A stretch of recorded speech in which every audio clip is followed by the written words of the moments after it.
हमारे सौरमंडल में कुल 8 ग्रह हैं, जिसमें बुध सबसे छोटा और सूर्य के सबसे नज़दीक वाला ग्रह है, जिसे अंग्रेजी में मरक्यूरी के नाम से जाना जाता है। ये नाम एक संदेशवाहक रोमन देवता के नाम पर पड़ा है, क्योंकि यह ग्रह आकाश में काफ़ी तेजी से गमन करता है। लगभग 88 दिन में ही यह अपना एक परिक्रमण पूरा कर लेता है।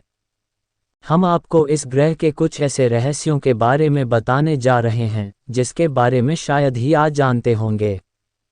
बुध को पृथ्वी के बाद दूसरा सबसे घना ग्रह खनिज की अधिकता कहा जाता है, जहां खनिज की अधिकता है। यह मुख्य रूप से भारी धातुओं और चट्टान की विशाल संरचना से बना ग्रह है।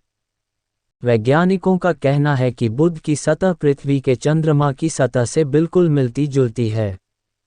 बुध ग्रह पर जीवन बिल्कुल भी संभव नहीं है, क्योंकि यहाँ का वायुमंडल मौसम रहित है। यानी इस ग्रह के वायुमंडल में पृथ्वी की तरह मौसमी घटनाएं नहीं होती।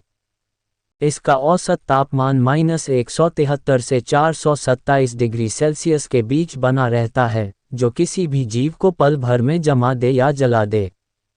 बुध ग्रह के सतह के नीचे पृथ्वी की तरह ही टेक्टोनिक प्लेट्स सक्रिय हैं, जिसके कारण इस ग्रह पर भी भूकंपीय घटनाएं होती रहती हैं।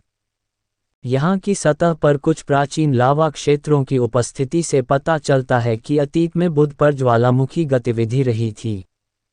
बुध ग्रह को सुबह या शाम का तारा भी कहा जाता है, क्योंकि यह सूर्योदय से ठीक पहले और सूर्यास्त के ठीक बाद आसमान में दिखाई देता है। ये सौरमंडल के उन 5 ग्रहों में से एक है जो आसमान में नग्न आंखों से देखे जा सकते हैं। बुध के अलावा अन्य 4 ग्रह शुक्र, मंगल, बृहस्पति और शनि हैं। बुध पर एक दिन पृथ्वी के 176 दिनों के बराबर होता है।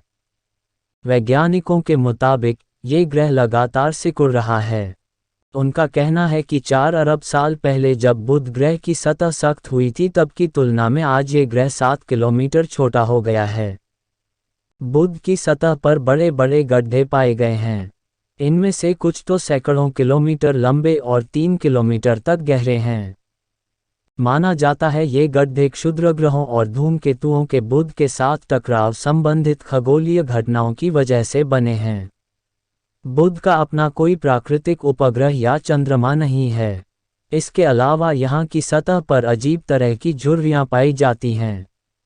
माना जाता है कि बुध पर अत्यधिक गर्मी के कारण जैसे जैसे ग्रह का लोहा सिकुड़ना शुरू हुआ, यहाँ की सतह झुर्रीदार बनती चली गई।